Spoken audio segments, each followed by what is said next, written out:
Mga kababayan, nandito na naman tayo, no? At pinapagpatuloy na naman namin ang paggawa ng dito na portion.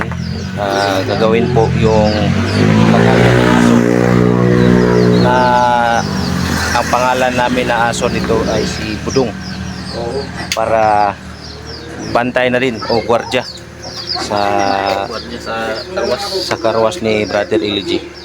So ngayon nagsimula na si Brother Iliji ng pag-welding, kasi yung aso na to grabe ka wild, kahit nga kadina maputol, diba brado? Grabe talaga.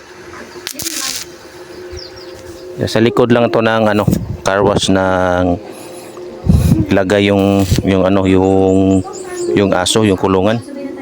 Tapos mamaya pagtapos ng welding, i-flooring namin yan, yung screen ilagay balian ng kulungan. Sintensyahan na yan siya ng pagkakulong dyan, ang habang buhay na pagkakulong, kasi wild masyado eh. Kung yung hindi ialis lang siya sa bakuran, maglakad-lakad lang siya. Tali. Tatakbo-takbo siya sa kalsada, tapos yung mga motor, yung motor disgrasya. Hindi naman siya nangangagat, pero yung mga motor wala siya pakialam sa mga dumadaan ba. Parang marami ng pusong sinugatan at matambling yung motor, madisgrasya. Tsaka yung bata, patakaran din sa barangay na kailangan i-safety yung aso, sapagkat nangangagat kasi ang aso, may ngipin kasi, di ba bro? May ngipin eh. Ito yung may-ari ng lupa. May-ari ng aso, si Mamang. Blondie si Mamang. Yan. Takot ako sa aso ba? Oh, aso? Tama, kulong yung aso dyan. Oh. Sobrang yan siya, isa na pusgan. Oh, grabe ka wild mang, no?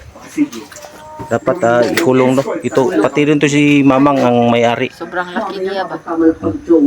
Ninervyos si Mamang. Pag makabuli siya, sakya na lang siya sa motor na sakay siya.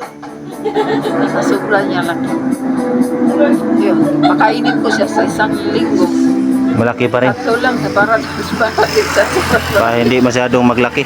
Oh, parang may breed kasi ito yung aso. Kulong na yan siya, pakainin yun. Anong masabi mo kay Budong, sister? 3 beses isang araw. Kailangan talaga isipti, no? Pigil-pigil. Oh yeah. Ito na mga kabayan, no? Ipagpatuloy namin yung sayawan dito at kulitan at magtrabaho tayo para sa bayan. Tama yan, tama. Flooring maya. Update lang kami mamaya para mga Mamaya na naman. mamaya na naman.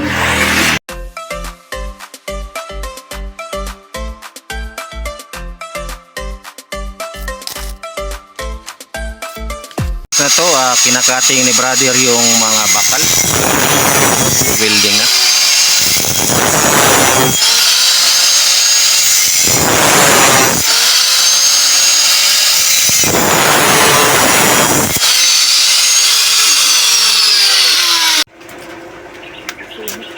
Yan, nagwi-welding si Kuya Ervin. Marunong pa yung welding, galing. Ala! Wow! Tulungan po ito ng aso mga kababayan, para may naman. May privacy ang aso. Di ba, Brad? Tama na kaya magguba na itong welding handle.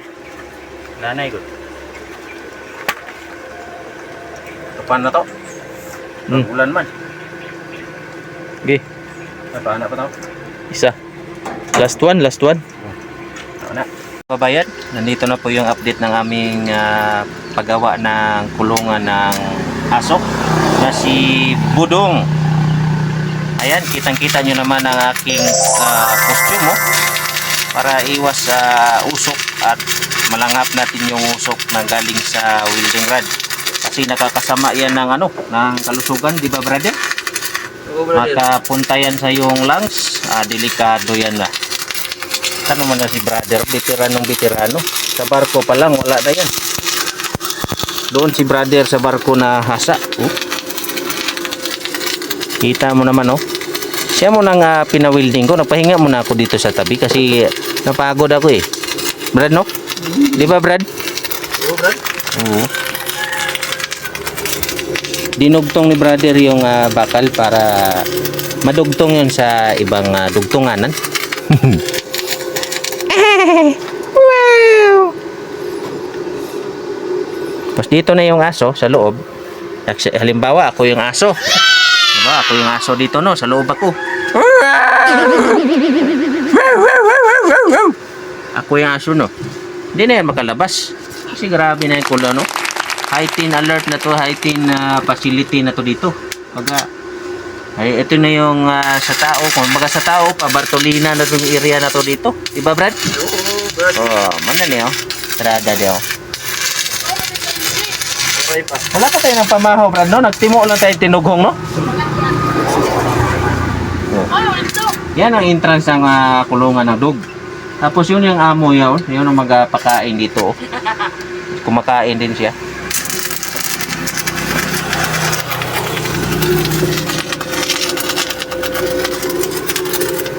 Kung gusto niyo magpagawa, magpagawa lang kayo. Tingin lang kayo sa amin dito. Grabe yung usok Brad no? Delikado pala to. Oo, 60-11. Okay, masok. Pero okay sa dikit. Grabe.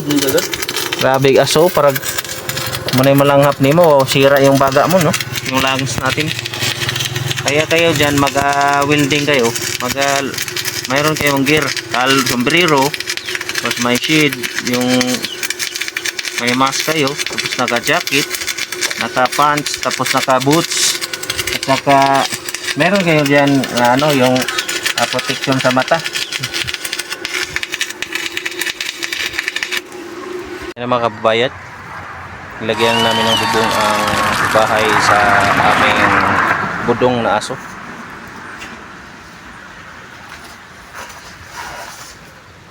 Ayan, pagkatapos lagyan natin ng screen. No? Oo, tama. Pwede. Sinsya na at medyo madumi ang aming mga kasuotan. Kasi uniform talaga ito ng grabe. Itim ko na talaga, brado. Oo. Ako hindi ako masyadong itim. Putiin ako. Nasunog sa welding. Oo, si Impoy. Si Impoy.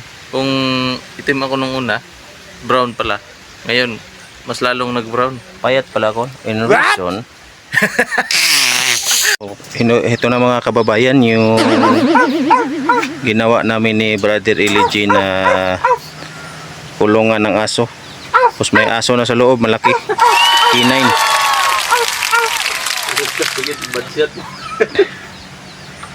Malaking aso. Kahubad man talaga tong aso no. Walang balihibo lang yan no. Kapal balihibo. So guys oh. Yan, malaki oh. Maitim yung ulo. Tapos may sara no.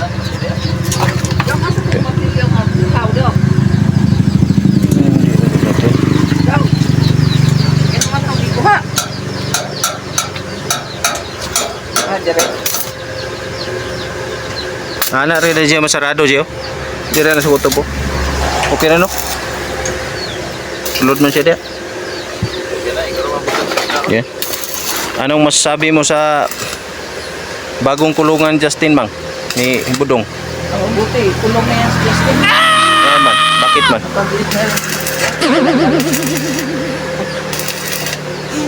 Pero marunong pala mag-welding yung aso no?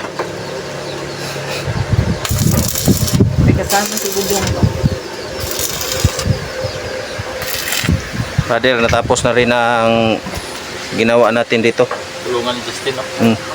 Doon na tayo sa loob. Loob tayo. Kaya pa. Kaya pa. Maliwanag pa. Stress pa.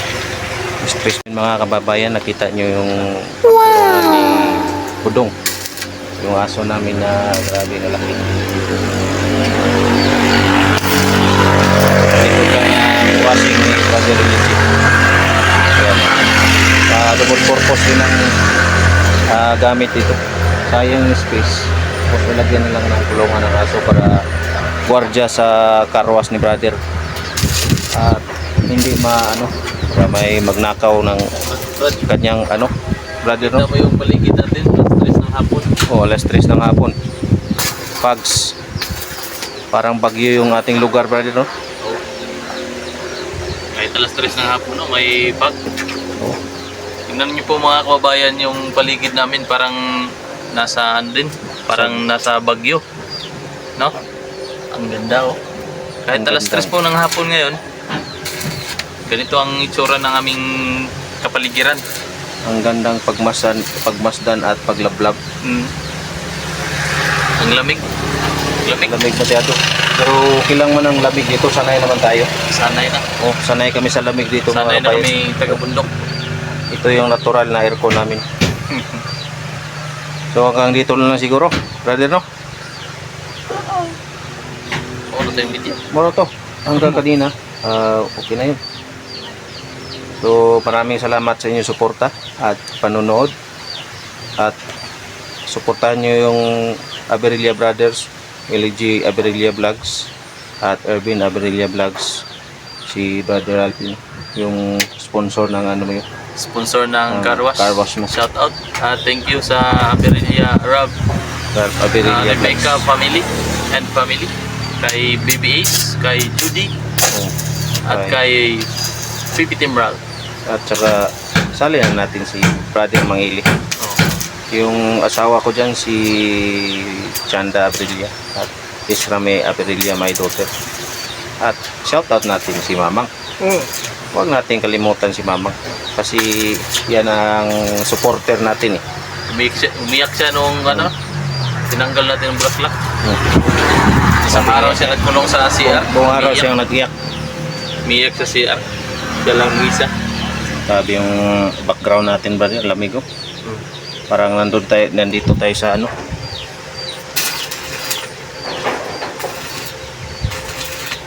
So babay na, hanggang lang. Hanggang dito na lang. Naglisingag na tayo, eh. So babay mga kababayan. Ingat po kayo, God bless. And thank you very much. Ayun ay nagsama kami ni brother. Ano kami sa daanan. Kamrut! Ay, pisuyan ako, eh.